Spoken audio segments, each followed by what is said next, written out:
Hi, Chris Camburn, 1406 Financial. And here today with an interesting case emailed in. Hey, Chris, we've done a great job saving for college. Now, how do we take money out of the accounts, right? There's a lot of videos on how to put money in. Well, how about one on how to take money out? And let's get into it. Let's run some disclaimers, some compliance disclaimers, and we'll get into it and show you why I think it's a pretty interesting case.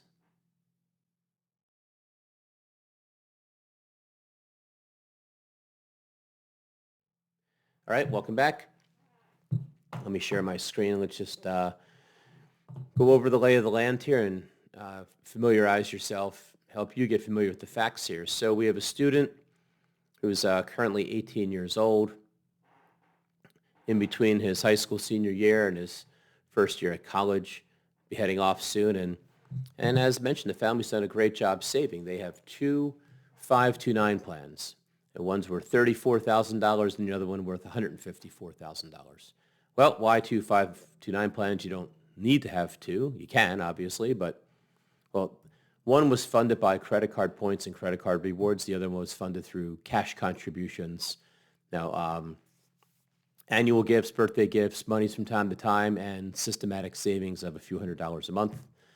That's about the same method that the UTMA account got funded.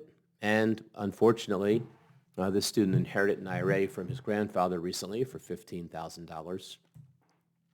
So these current accounts add up to $288,000. And so I'm going to call that estimated resources. I'll fill you in on the loan in a little bit. The college he has chosen is going to cost approximately $45,000 a year. So I say approximate. You can never figure this out to the penny in advance, but that's pretty close based upon the initial bill the family received. And so $45,000 for 4 years is $180,000. You can just kind of see that math, that formula here. And what I'm calling difference is the student has $288,000 of resources, if you would, and the school is 180, estimated for 4 years, $108,000. Well, what's the problem? He's got $108,000 more than he's expected to spend. Well, up here you'll notice there's the value of the accounts. We have okay to use and would rather not use. So let's talk about that. The 529 plan funded by credit card rewards and perks and such, the family's fine to use that. So that's $34,000 that they can use towards the expenses. And okay to use, what you're seeing here at 119 versus 154 for 529 Plan 2.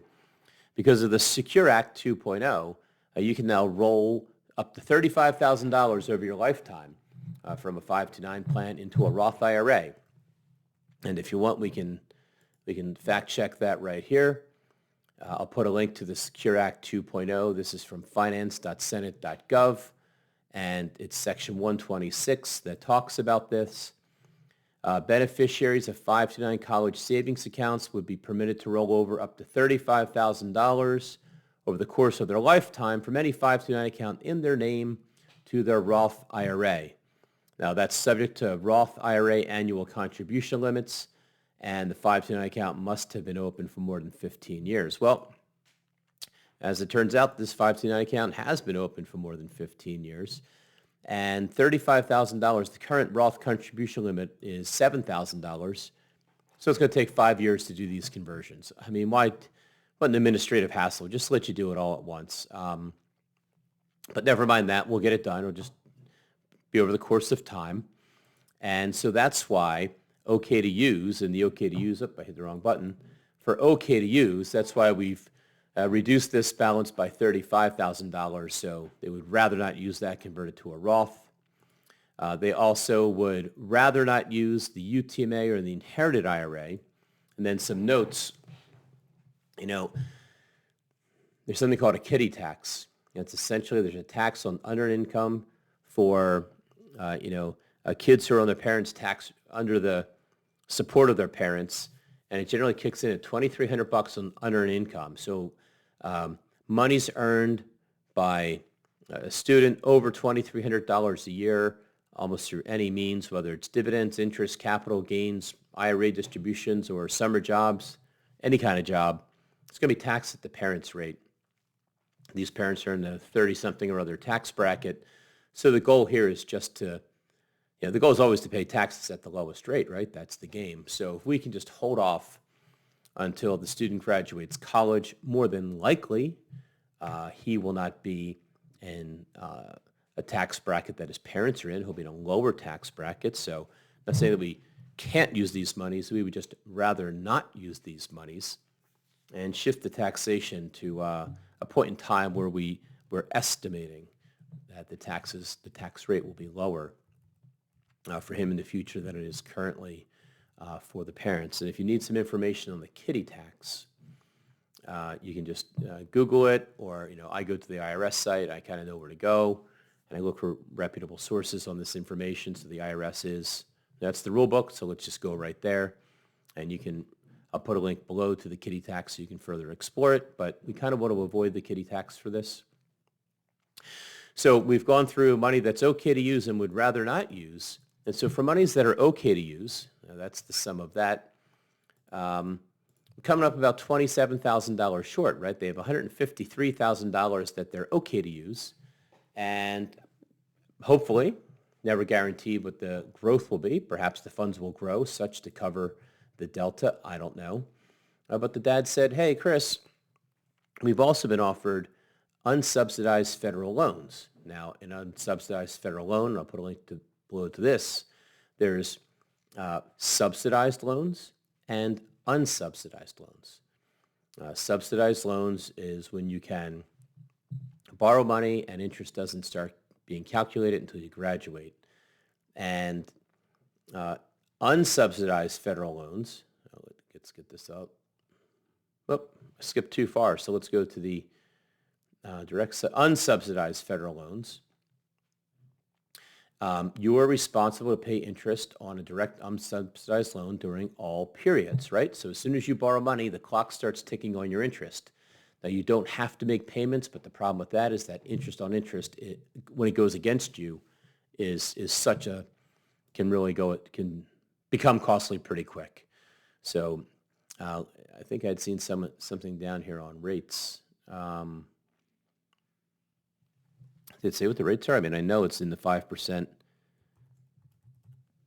What are the current interest rates?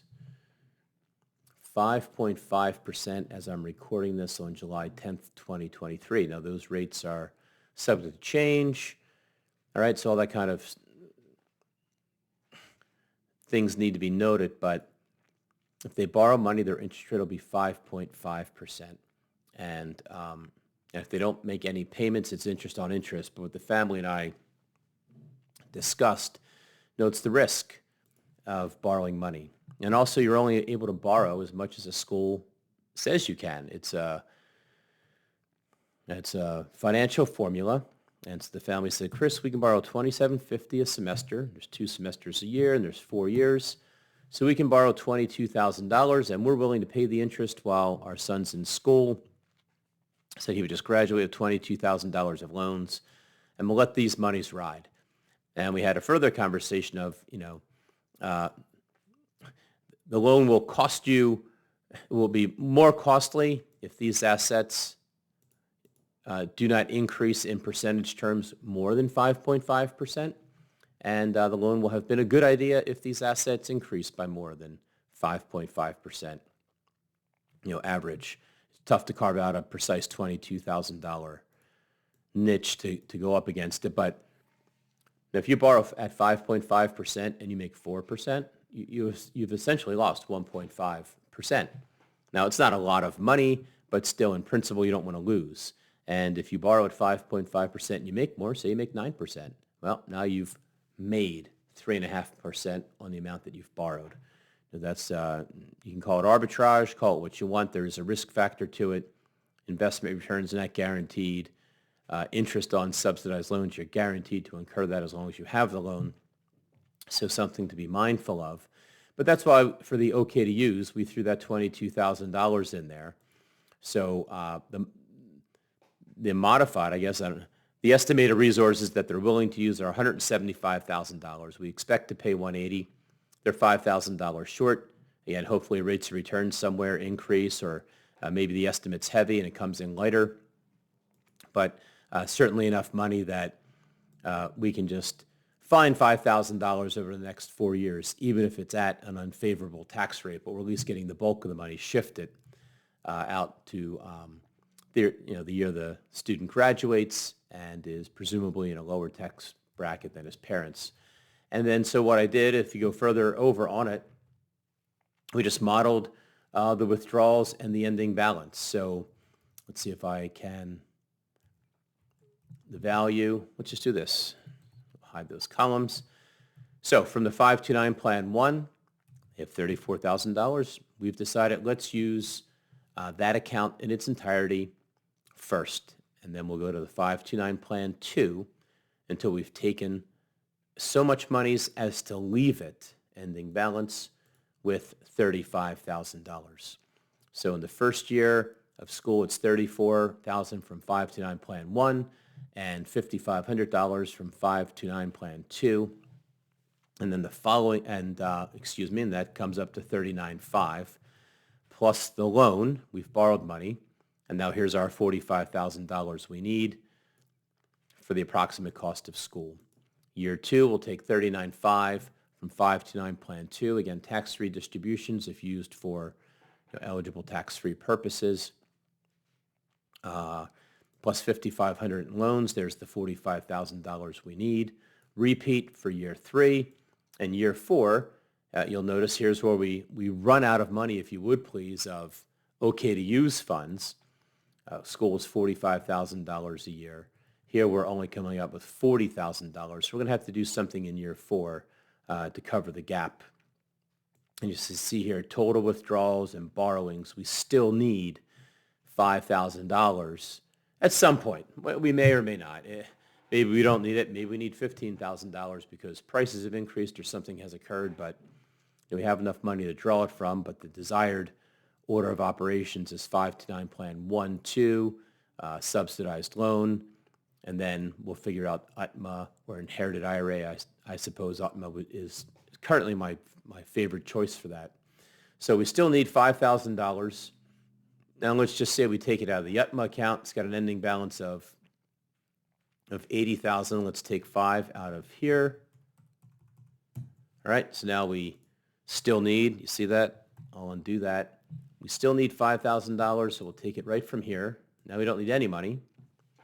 And hopefully he'll graduate with about $130,000 of assets, $22,000 of debt for net, I'll call it remainder. Maybe we should call this net remainder. Now that I'm talking and recording, you kind of think on your feet sometimes. These are not scripted. So net remainder, 108. And again, $130,000 of accounts. That's assuming no growth from now. Hey, it could go down. All right. Nothing's guaranteed in investments, and it could go up.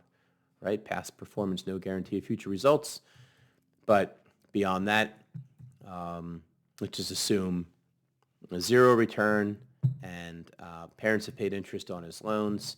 Then we have $108,000 left for the student when he graduates school, and I really think that's off. Then he's off to a good start. Let's open up these columns again. And with those funds, I mean, the monies then left are in a UTMA account, which will then become a personal account subject to taxation at his rates, presumably less than his parents' rates now, and an inherited IRA, which he inherited in 2023, and the rules are that if you inherit an IRA, again, Secure Act 2.0 provisions, now you have to distribute those monies over a 10-year period. You don't have to take monies out 1/10 a year. You don't have to take out a required distribution every year. You have until the end of the 10th year of the original account holder's passing to distribute funds. So in this case, his grandfather passed in 2023. This student has until the end of 2033 to get all those monies out. And so, again, time to withdraw those funds at a presumably lesser tax bracket in the future for him than his parents are now. So I really thought this was an interesting case. I don't know that anyone can make a terrible decision where to take these funds out. Sometimes some decisions are better than others. This is choosing amongst, there's a lot of favorable choices here. I mean, the funds are here. You're not going to banks or government agencies looking to borrow money to get to school. They have it. They're just borrowing money to kind of augment their withdrawal strategy here. It could be a smart strategy. And so that's it. I really thought it was an interesting case. A student with so many accounts to choose from, different options, different taxation, even interest by the family to use a loan as to give themselves an option on future distributions. And hope you found it helpful. I'll put links below again to the Secure Act 2.0, subsidized versus unsubsidized loans, and a link to the kiddie tax. And see you back soon. Thanks for watching.